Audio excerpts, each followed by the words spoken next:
नमस्कार दोस्तों, आज हम आपके पास एक नए वीडियो के साथ आए हैं फिगर ऑफ स्पीच, जिसमें आपने थंबनेल देख के पहचान लिया होगा कि आज का जो वीडियो है वो फिगर ऑफ स्पीच टॉपिक पर निर्भर है। तो इसमें आपको बताया जाएगा कि फिगर ऑफ स्पीच अलंकार जो होते हैं कौन कौन से होते हैं, उसके विषय में उसकी परिभाषा और उसके कुछ एग्जाम्पल बताए जाएंगे जो बहुत आसानी से समझ सकते हैं, क्योंकि ये बहुत सरल तरीक़ा से बताने की कोशिश की गई है। तो अगर आप किसी क्लास में पढ़ रहे हैं, जैसे 9th में है, 10th में है, 11th या आप 12th क्लास पढ़ रहे हैं, तो उसके लिए बहुत ख़ास टॉपिक हो सकता है। यदि आप किसी चीज़ की तैयारी कर रहे हैं तो भी आपके लिए बहुत ख़ास टॉपिक हो सकता है। तो आशा करता हूँ वीडियो आप यदि पूरा देख लेते हैं तो फिगर ऑफ स्पीच का कोई भी कन्फ्यूज़न होगा तो वो आपका क्लियर हो जाएगा। तो वीडियो स्टार्ट करते हैं। यहाँ पर हमने पहले फिगर ऑफ स्पीचिंग का हेडिंग डाल रखा है, उसके बाद हमने उसकी परिभाषा लिखी है कि figure of speech is a departure from the ordinary form of expression और the ordinary course of the ideas in order to produce a greater effect. कहने का मतलब हुआ अलंकार वह चीज़ होती है कि किसी साधारण सी चीज़ को बहुत अधिक प्रभावशाली से प्रस्तुत किया जाए, उसी को अलंकार कहते हैं। कोई साधारण सी चीज़ है, अगर उसमें कोई अलंकार लग जाए तो वो लाइन या वह वाक्य बहुत ही प्रभावशाली तरीके से शो होने लगता है, बहुत अच्छी तरीक़ा से शो होने लगता है। इसी को कहते हैं फिगर ऑफ स्पीच। अब हमने पहला जो एग्जाम्पल लिया है या पहला जो फिगर ऑफ स्पीच है वो है सिमिली। सिमिली होता है इंग्लिश में, हिंदी में होता है उपमा। तो इसकी जो परिभाषा होती है, पहले मैं आपको वो बता दूं कि in a simile there is a comparison between two object of different kind that are similar at least in one point.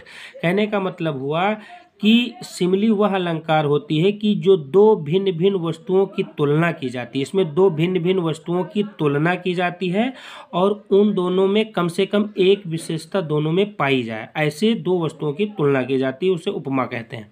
अब इसको और आसानी से समझते हैं कि अगर कोई सिमिली अलंकार है तो उस सेंटेंस में आपको like, as, so dot dot as, इन चीज़ों का प्रयोग आपको उसमें मिलेगा, जिससे आपको देखकर ही पता चल जाएगा कि इसमें सिमिली अलंकार है, सिमिली फिगर ऑफ स्पीच है। कैसे?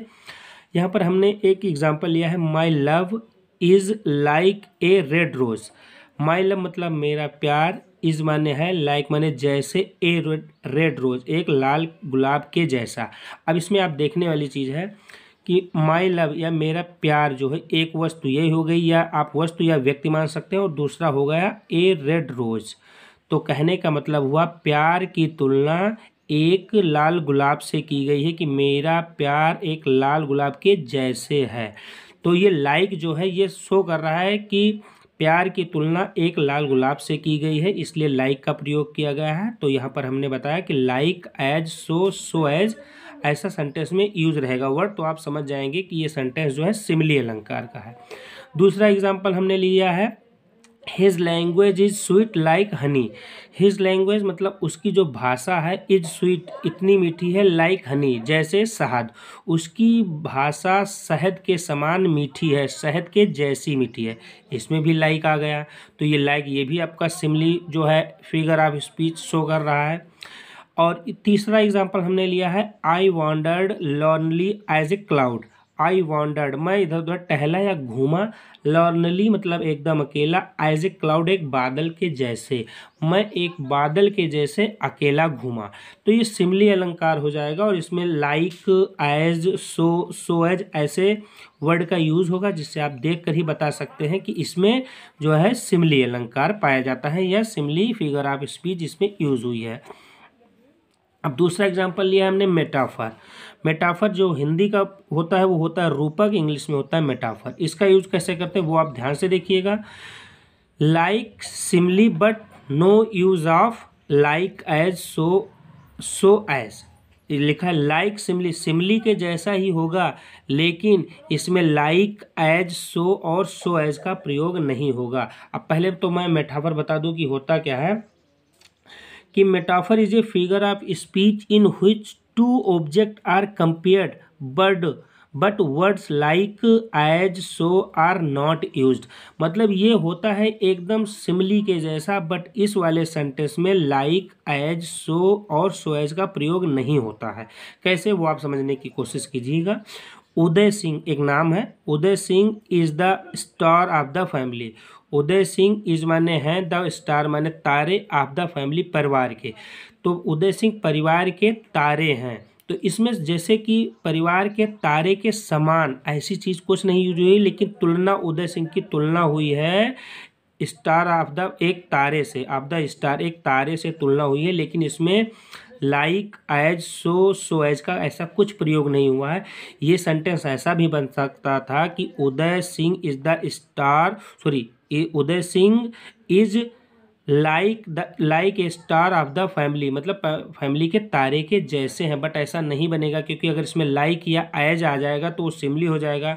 तो सिमिली और मेटाफर में सिर्फ इतना ही फर्क है कि सिमिली में भी दो वस्तुओं या व्यक्तियों की तुलना की जाती है, इसमें भी दो व्यक्तियों या वस्तुओं की तुलना की जाती है। इसमें जैसे का प्रयोग होगा, इसमें जैसे का प्रयोग नहीं होगा।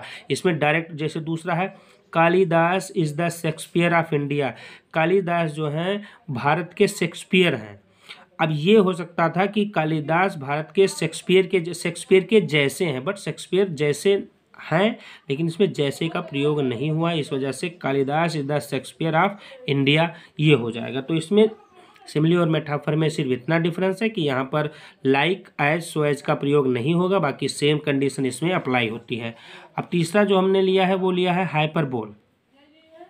हाइपरबोल जैसे कि ये आप सुनते ही लग जाता है हाइपरबोल, मतलब इसमें बड़ी बड़ी चीज़ें बोलने जिससे कोई मतलब ना हो लेकिन बोलने में बहुत बड़ी लगे, उसी को हाइपरबोल कहते हैं, जिसे हिंदी में अतिशयोक्ति कहते हैं।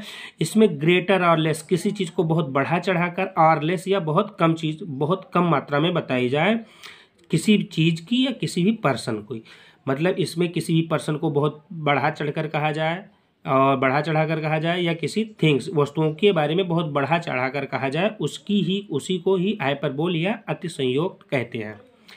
जैसे एग्जाम्पल लिया है sea wept oceans of tears. Sea wept वह रोई, मान लीजिए कोई लड़की है, ओशियंस ऑफ टीयर्स इतना रोई, समुद्र भर रोई।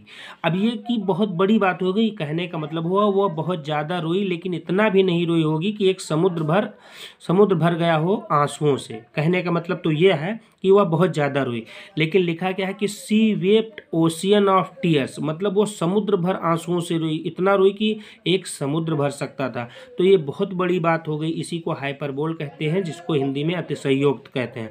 तो उसकी रोने की कल्पना इतनी कर दी गई कि एक समुद्र भर गया, जो कि हाइपरबोल कहलाता है। दूसरा है reverse of blood flowed in the battle. Reverse नदियां ऑफ ब्लड, खून की नदियां, फ्लोड माने बही, इन द बैटल युद्ध में, खून की नदियां युद्ध में बही। अब आप इसको समझ सकते हैं कि कितना भी युद्ध हो जाए लेकिन नदी नहीं बह सकती एक खून की। तो इसकी तुलना की गई है कि युद्ध में बहुत ज़्यादा खून बहेगा, इसी को बहुत ज़्यादा बढ़ा चढ़ाकर बताया गया कि reverse of blood flowed in the battle. इसी कंडीशन को देखते हुए ये हाइपरबोल होगा, जिसे हिंदी में अतिशयोक्ति कहेंगे। अब अगला जो है वो है हमारा ऑक्सीमोरन, जिसे वो कहते हैं विरोधाभास। ऑक्सीमोरन मतलब अपोजिट मीनिंग। इसमें दो वर्ड लिखे रहेंगे, दोनों एक दूसरे के अपोजिट होंगे वो एक ही सेंटेंस में। कैसे होंगे, पहले तो इसका मैं आपको परिभाषा बताने की कोशिश करता हूँ कि इसकी परिभाषा क्या होगी इंग्लिश में, आप ध्यान से सुनिएगा। तो ऑक्सीमोरन होता है कि oxymoron is an association of two word of phrases having opposite meaning. मतलब इस सेंटेंस में जो भी चीज़ें लिखी रहेंगी, एक वाक्य लिखा रहेगा, उस वाक्य में दो ऐसे वर्ड होंगे जो एक दूसरे के विरोधाभास करेंगे, मतलब अपोजिट होंगे। लाइक आप एग्जांपल देखिए, this is an open secret.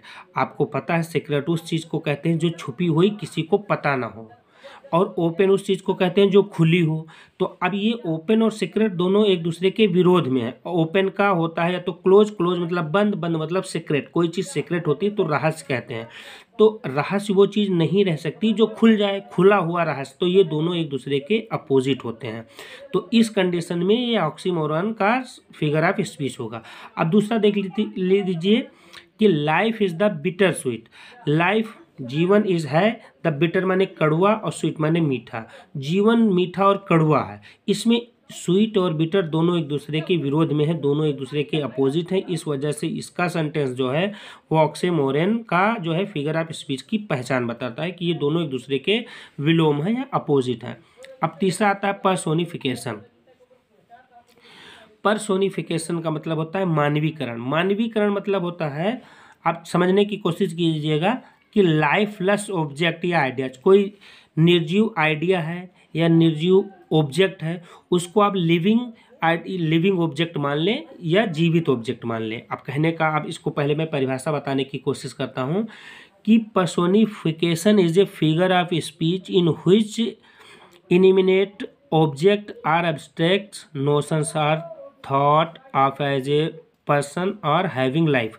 या उस चीज़ को कहते हैं कि जब किसी निर्जीव वस्तु या विचार को इस प्रकार वर्णन किया जाए जैसा कि उसमें जीवन हो, तो इस कंडीशन में पर्सोनिफिकेशन होता है। किसी निर्जीव चीज़ की बात इतनी लंबी कही जाए या ऐसी कही जाए कि लगे कि उस वाले निर्जीव चीज़ में जीव आ गई हो, उसी कंडीशन को पर्सोनिफिकेशन या मानवीकरण कहते हैं। एग्जाम्पल समझिएगा, the moon weld her face. Moon मतलब चंद्रमा, वेल्ड मतलब होते घूंघट करना, और हर फेस मतलब चेहरे पर।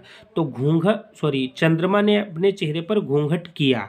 अब घूंघट करने की जो कल्पना है वो आप सोच सकते हैं सिर्फ स्त्रियों में होती है, लड़कियों में वो घूंघट करती हैं। तो चंद्रमा को क्या माना गया है, यहाँ पर एक जीवित चीज मानी गई है, लाइफलेस ऑब्जेक्ट को लिविंग ऑब्जेक्ट मान लिया गया है, और इसी कंडीशन को मानवीकरण कहते हैं। अब दूसरा देखते हैं, experience is the best teacher. Experience मतलब अनुभव, ये आइडिया हो जाता है। तो experience is the best teacher. Experience मतलब अनुभव, इज माने है, बेस्ट टीचर माने एक सर्वोत्तम अध्यापक या अच्छा अध्यापक। तो एक्सपीरियंस तो कोई मनुष्य है नहीं जो कि टीचर हो जाएगा। तो इस एक्सपीरियंस को हमने जीवित चीज मान ली है, लिविंग ऑब्जेक्ट मान लिया है, इस वजह से experience is the best teacher हो जाएगा, जिसमें अनुभव एक महान अध्यापक है या बड़ा अध्यापक है। अब जो छठा आता है वो होता है एपोस्ट्रॉफी। एपोस्ट्रॉफी आपने पढ़ा होगा, एपोस्ट्रॉफी का निशान भी लगाते हैं, तो उसी कंडीशन में एपोस्ट्रॉफी होता है। एपोस्ट्रॉफी मतलब होता है संबोधन, किसी को कैसे संबोधन किया जाए उसी कंडीशन को। इसमें अगर कोई सेंटेंस लिखा रहेगा तो उसमें ओ या इस वाले संबंध, ये जो एपोस्ट्रॉफी का निशान होता है ये वाला लगा रहेगा, उस लाइन में ये लगा रहेगा, जिसे आप देखकर एपोस्ट्रॉफी आसानी से पहचान जाएंगे। तो किसी भी सेंटेंस में अगर ये एपोस्ट्रॉफी का निशान ओ ऐसा लिखा तो आप उसको देखकर तुरंत बता सकते हैं कि ये वाला सेंटेंस जो है हमारा एपोस्ट्रॉफी फिगर ऑफ स्पीच है। एग्जाम्पल देखते हैं, ओ वर्ल्ड एपोस्ट्रॉफी का निशान, ओ लाइफ एपोस्ट्रॉफी का निशान, ओ टाइम ये भी एपोस्ट्रॉफी का निशान है। ये सारी चीज़ें हैं एपोस्ट्रॉफी को संबोधित कर रही हैं। एपोस्ट्रॉफी लगा, जो चिन्ह लगा है वो एपोस्ट्रॉफी को बता रहा है, जिसको हम बता सकते हैं कि एपोस्ट्रॉफी फिगर ऑफ स्पीच है। दूसरा ओ ग्रेव, ये एपोस्ट्रॉफी का निशान लगा। व्हेयर इज द विक्ट्री, अब ये लिखा है, ये सेंटेंस एक ही है तो ये ओ लगा है, ये एपोस्ट्रॉफी का निशान लगा है, तो ये आपका एपोस्ट्रॉफी का फिगर ऑफ स्पीच हो जाएगा। अब जो लास्ट है वो है आपका ओनोमेटोपोइया, जिसे ध्वन्यात्मक अलंकार कहते हैं। ध्वन्यात्मक मतलब सीधे साउंड या वॉइस, किसी चीज़ की साउंड या आवाज़ अगर उस लाइन में आपको शो कर रही है या कहीं पर कुछ लिखा है आवाज़ से संबंधित, तो आप उसको देखकर ही बता सकते हैं कि ये जो अलंकार है ध्वन्यात्मक अलंकार है, जिसे इंग्लिश में ओनोमेटोपोइया के नाम से जानते हैं। एग्जाम्पल देखिए, grunt grunt goes the hawk. Grunt grunt मतलब जो आवाज़ होती है सुअर की, वो इस कंडीशन में होती है, grunt grunt goes the hawk, इस कंडीशन में कहते हैं। तो यहाँ पे ग्रंट ग्रंट एक सुअर के बोलने की आवाज़ होती है, जैसे कुत्ते का होता है बार्क, उससे हॉक मतलब सुअर का होता है ग्रंट। अब दूसरा है मर्मरिंग ऑफ इनुमेरेबल बीज। इनुमेरेबल मतलब होता है असंख्य, बीज माने मधुमक्खियों की, और मरमरिंग मतलब भिनभिनाहट, मधुमक्खियों, असंख्य मधुमक्खियों की भिनभिनाहट। अब इसमें मरमरिंग एक आवाज़ है जो कि इससे देखकर पता चलता है कि ओनोमेटोपोइया का ही एक फिगर ऑफ स्पीच है। तो आशा करता हूँ ये आपको समझ में आ गया होगा कि फिगर ऑफ स्पीच कौन कौन से होते हैं, उनकी कंडीशन क्या होती है, उनको पहचानने का आसान सा तरीका कौन सा है, जिसे आप देखकर आसानी से समझ सकें। तो यदि हमारे चैनल पर आप नए हैं तो चैनल को